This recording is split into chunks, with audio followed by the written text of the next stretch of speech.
o machado está colocado à raiz da árvore. Toda árvore que não produz fruto, corta e lança no fogo. Eu não estou falando de você ter um cargo na igreja. Eu estou falando de você ser uma testemunha de Jesus. Sair da posição de um cristão criança, que não é funcional, é um cristão verdadeiro, se converteu de verdade, entendeu o evangelho de verdade, está salvo, mas não funciona.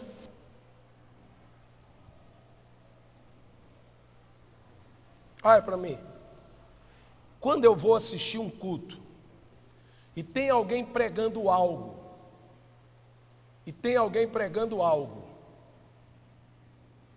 que mexe comigo, que eu visto o chapéu, eu fico morrendo de vergonha.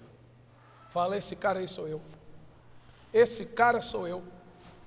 Sou eu esse aí, meu Deus, tem misericórdia. E eu te pergunto, o que você acha de ser um cristão pequenininho na fé?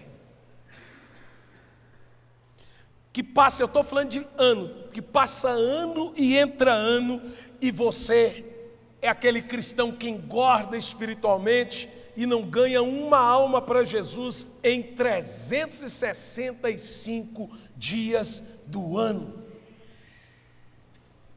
Você acha que isso é comum? Isso é sintomas de doença, porque a ovelha que não dá ovelha é a ovelha estéril.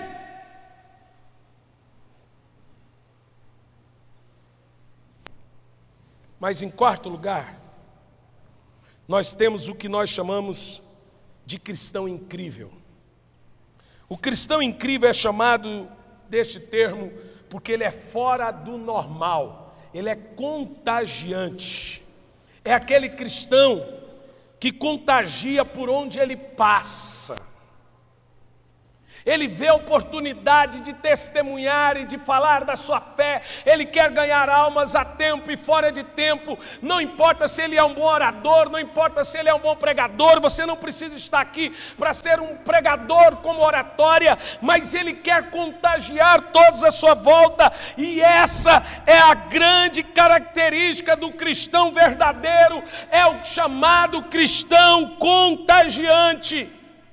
Esse é o cristão que entendeu todo o evangelho e agora quer repassá-lo.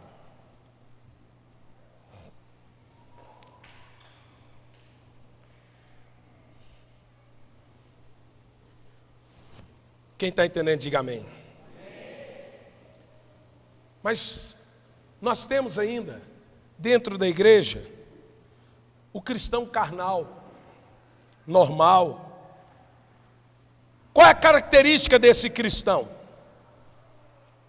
O cristão carnal é aquele que tem a semente de Cristo dentro dele, preste atenção. Ele tem a semente de Cristo dentro dele, mas é carnal. Levado pelas paixões carnal. E ele é assim chamado carnal por causa das paixões da carne. Ele não é espiritual ou ele é espiritualmente imperfeito. Ele teve uma experiência religiosa ao invés de um novo nascimento. Confessou Jesus como seu Salvador, mas não aceitou o senhorio de Jesus na vida dele. Jesus se tornou um Salvador funcional para ele, mas ainda não se tornou um Senhor. Ele é um Salvador funcional. Mas esse cristão, que é levado pelas paixões carnais, pelos prazeres carnais, pelos desejos carnais, espiritualmente imperfeito, ele não aceitou o senhorio de Jesus na vida dele ainda. Ele faz tudo que o mundano faz.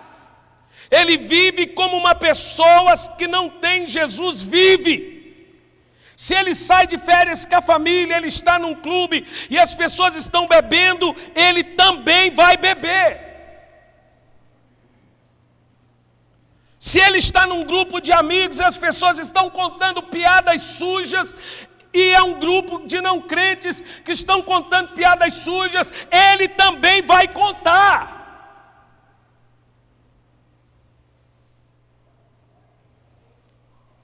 Paulo usa a palavra criança para definir o cristão carnal. 1 de Paulo aos Coríntios 3, verso 1, Paulo diz: eu, porém, meus irmãos, falando para uma classe de crentes, não vos pude falar como cristãos espirituais, sim como cristãos carnais, como crianças em Cristo. Até quando nós vamos viver esse status de infantilidade espiritual?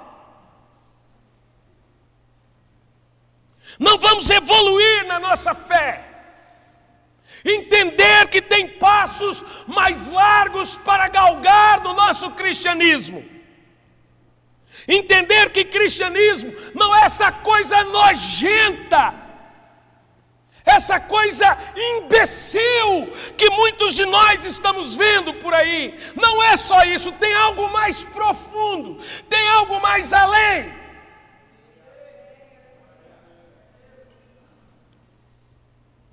Até quando vamos viver nesse estado de criança? E não vamos crescer. Vamos viver nesses altos e baixos, mentindo para pastor, mentindo, falando que é uma coisa e é outra. Mentindo para si mesmo, falando que está bem quando não está, mentindo para a esposa, mentindo para o esposo, mentindo para o pai, mentindo para a mãe. Esse estado de carnalidade. Cristão carnal é um cristão treinado, não regenerado. Ele não nasceu de novo.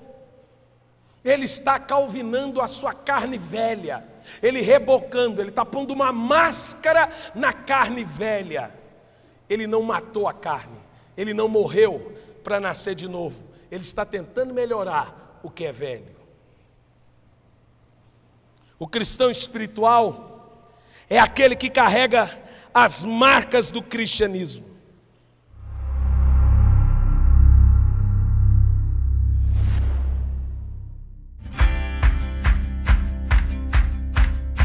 Porque eu vou para o Pai, preparai-vos lugar, e quando eu for, voltarei e vos levarei para mim mesmo, para que onde eu estiver, vós estejais também.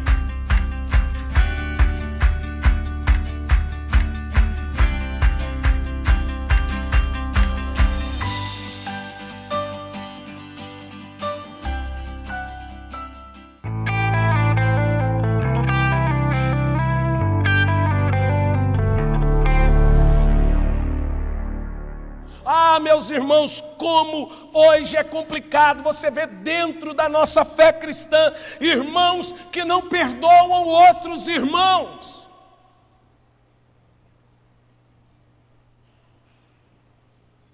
Eu já disse aqui muitas vezes, eu vou decepcionar você, você vai me decepcionar, o outro vai decepcionar o outro, e nós somos numa família, e o que nós temos que fazer então?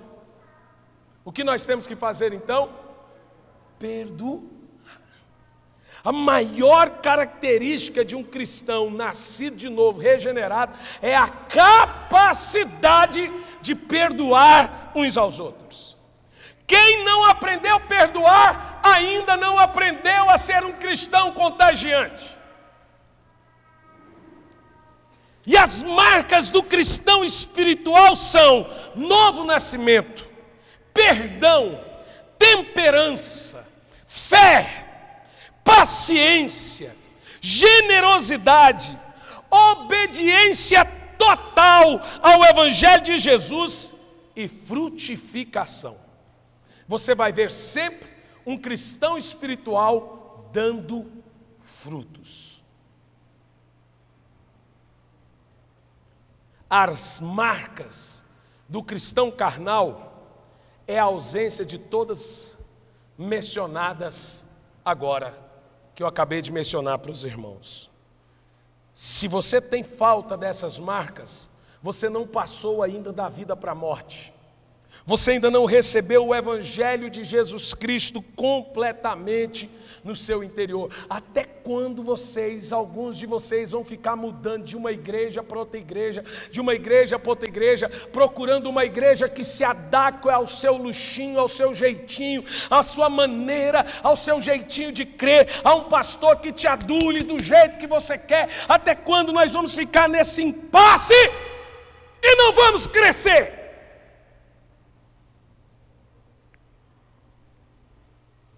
Aqui com a gente não dá certo, porque aqui comigo não se cria desse jeito, você já sabe que não se cria. Nunca se criou. Por que o termo carnal ou espiritual? Olha para mim. O cristão espiritual, presta atenção, o cristão espiritual, quando tem problemas emocionais ou um ataque direto, ele apela para as suas reações espirituais. Eu vou dizer de novo. Um cristão espiritual, quando tem problemas emocionais, familiares, financeiros, ou um ataque direto, ele apela para o espírito dele, para as suas reações espirituais. Já o cristão carnal apela para a alma, apela para o ego, apela para o que ele acha, porque ele não gosta disso. E a maior prova da carnalidade na vida do homem é a carne manifestar. A carne. Um cristão espiritual, quando tem problema, apela para o Espírito, para a sua vida de oração, para a sua vida de comunhão, e aí ele vai perdoar, ele vai dizer, talvez esse irmão falou isso para mim porque ele estava com problema, ou talvez Deus está querendo me ensinar algo. Ele sempre vai apelar para o espiritual. O cristão carnal vai apelar para a carne, para a alma, para os problemas que vêm da alma. Onde é que estão as emoções? Na alma. Ele é um cristão totalmente almático. Nós devemos nos perguntar tanto: Jesus falaria isso que eu falei? Jesus faria isso que eu fiz? Tudo isso aqui que nós estamos pregando é permanecer no Evangelho que Paulo falou, e permaneceis. Mesmo depois de muitos anos passados estando na igreja, eu tenho que permanecer nisso. Quando eu tenho problemas na minha vida, para qual área de meu ser eu apelo? Para a área espiritual ou para a área carnal? Quando alguém me fecha no trânsito, quem salta para fora? O meu espírito ou minha carne? Você vai saber se você é um cristão carnal ou espiritual. Quando alguém fala o que eu não gostei, o que salta para fora? O cristão espiritual, ele volta-se para o espírito. O cristão carnal volta para o ego, ele volta para a carne, para os problemas emocionais dele. Ele vai lembrar do passado, da mãe que falava aquilo, do pai que falava aquilo, da mulher, do diabo, do Satanás. Ele vai se lembrar dos traumas dele, mas ele nunca se voltará para o espírito. Porque quando o cristão é espiritual e teve um encontro com Jesus, ele vai se voltar para as lembranças que ele tem com Deus, para as experiências que ele tem com Deus, e ele vai reagir de acordo com a reação do seu espírito. Agora veja bem, nem nós pastores estamos totalmente maduros quanto a isso. Isso é óbvio.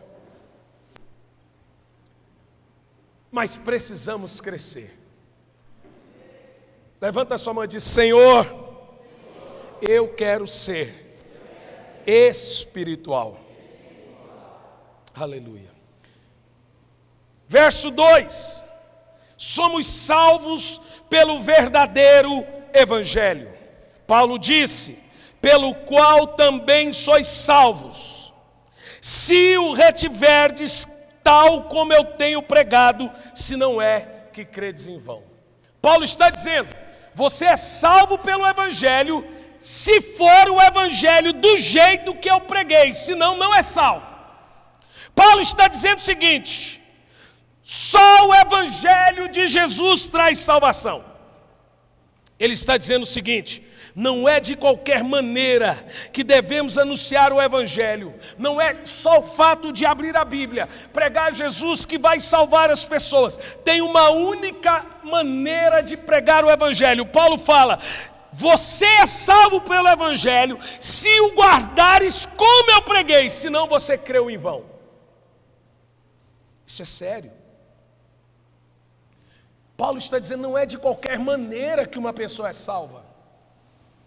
Paulo está dizendo, tem que andar exatamente segundo os ensinamentos de Jesus, senão você está perdendo tempo na igreja, senão você está crendo em vão. Diga, meu Deus.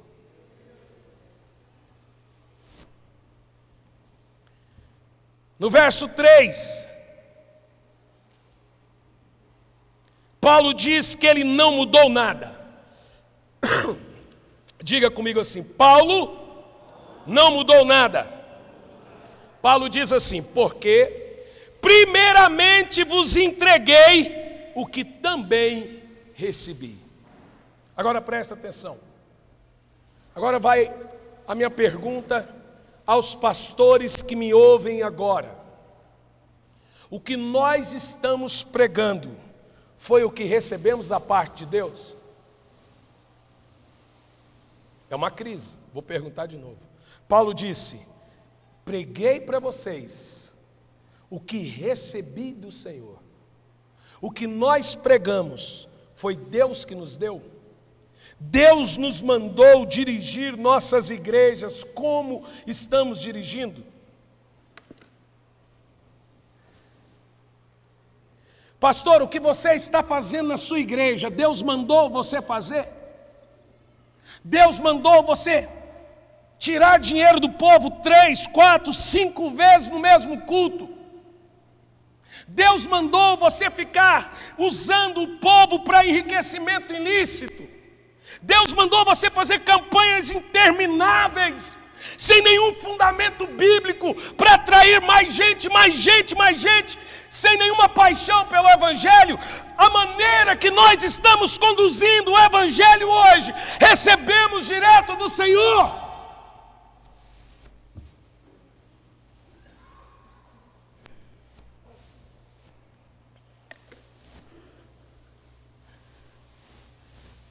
O apóstolo Paulo deve estar com os ossos se retorcendo no túmulo, vendo esse showmício, esse circo que estamos vendo hoje em dia, de algo pseudo parecido. É cama em cima do altar, é piscina em cima do altar, é uma coisa arada, sem fundamento, é muletas, amuletos, tudo sem nada e nada com coisa nenhuma.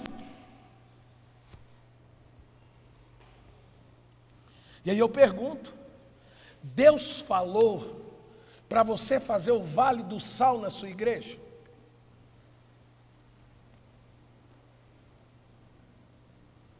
Porque Paulo disse, eu só entreguei o que recebi.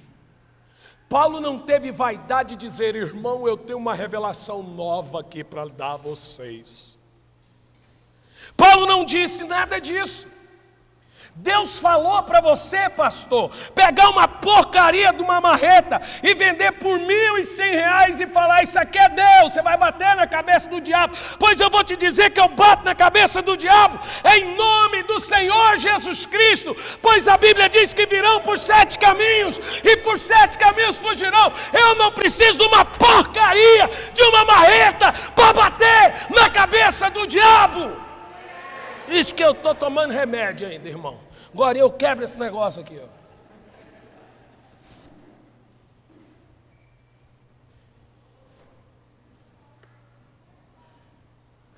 Aqui, a pergunta que esses pregadores aqui dessa igreja têm que fazer, eu faço para mim. Cada um de vocês tem que fazer para si. O que eu trago aqui em cima, eu recebi do Senhor?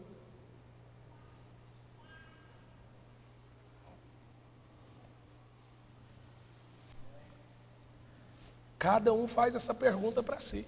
Cada pregador aqui da igreja.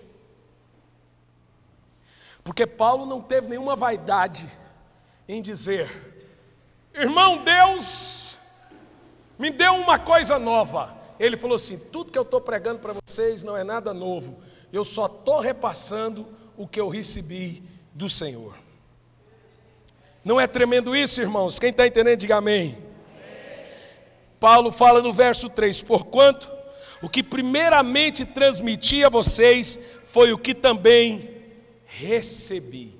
Mas ele não recebeu de Cristo, ele recebeu dos outros apóstolos, de quem pregou para ele. Oh, glória a Deus! E ele, o que Paulo aprendeu no Evangelho? O que ele aprendeu, ele repassou. O que ele aprendeu? Só o Evangelho de Jesus traz salvação. O que Paulo falou? Ele não mudou nada. Ele não criou um novo Evangelho. Ele não criou um Evangelho suposto, sintético, sincrético. Um Evangelho que o púlpito é o balcão, a palavra é o produto e vocês são os consumidores. É esse Evangelho que está sendo ensinado. É o Evangelho que dá certo, não o Evangelho que é certo. Se deu certo, todo mundo vai fazer, então eu também vou fazer. Isso não é Evangelho.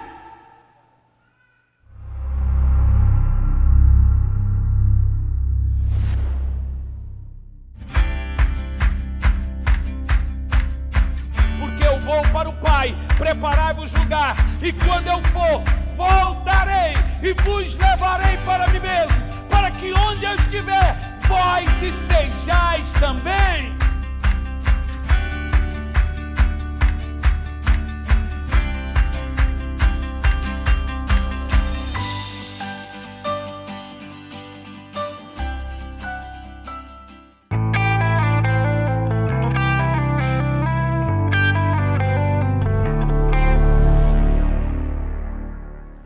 Eu atravessei o continente do planeta para pregar exatamente como eu prego aqui para os irmãos. E quem assistiu pela internet viu. Se gostaram ou não gostaram, olha minha ruga de preocupação. Muito preocupado que eu estou. Virei para um dos pastores e falei: pastor, ou eu volto aqui sempre. Quem viu isso? Ou eu não volto nunca mais. Mas eu vou trazer o recado que Deus me mandou. Quantos de nós aqui devemos manter o foco naquilo que nós cremos? E a vida vai nos tirando do foco da pregação genuína e verdadeira, do verdadeiro Evangelho. O Evangelho, meus irmãos, ele não pode ser mudado a despeito de cultura, tradição ou religião. Ele não pode ser alterado.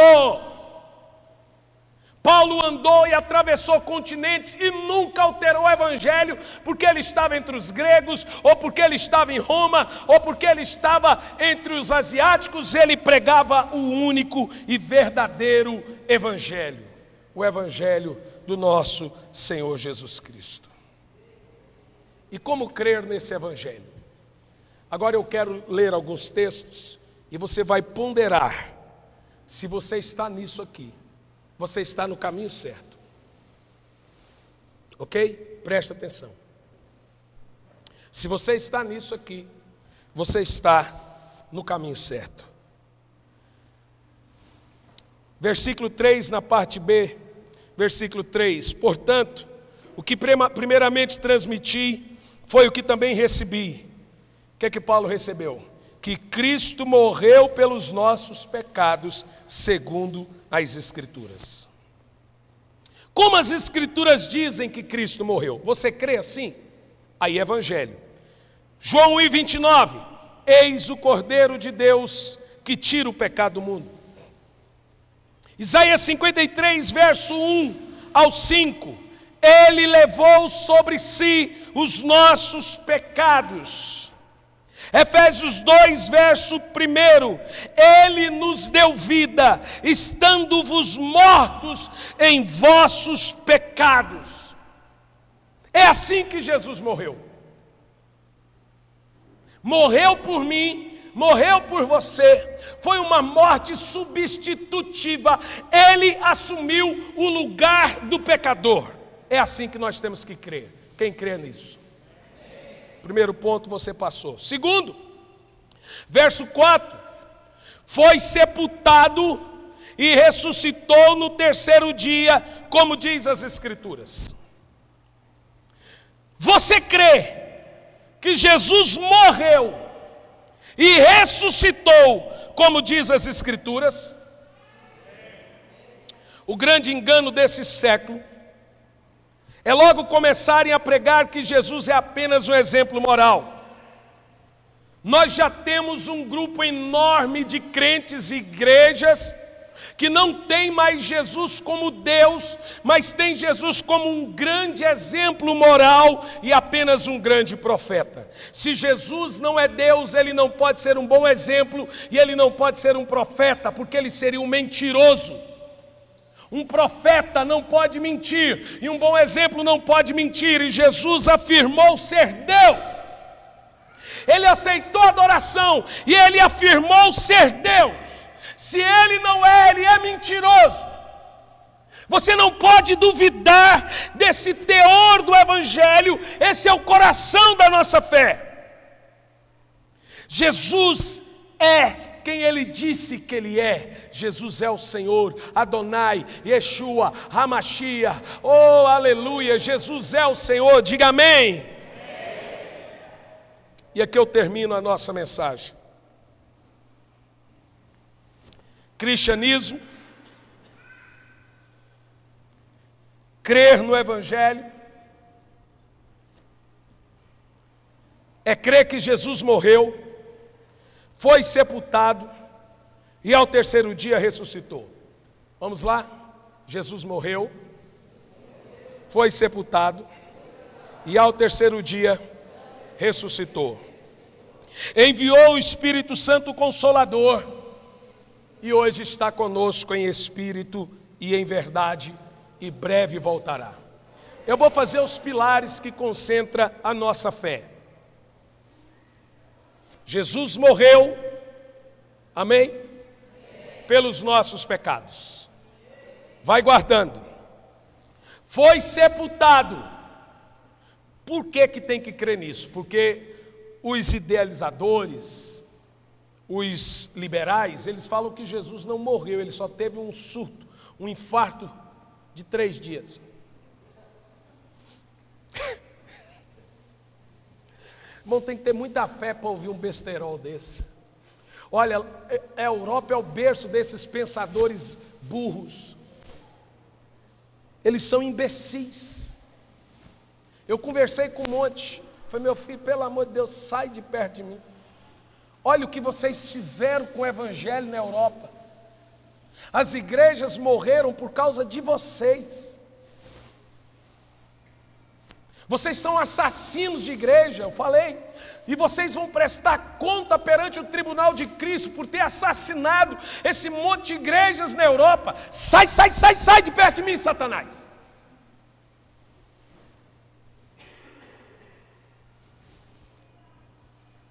Diga, Jesus morreu, foi sepultado e ressuscitou dentre os mortos.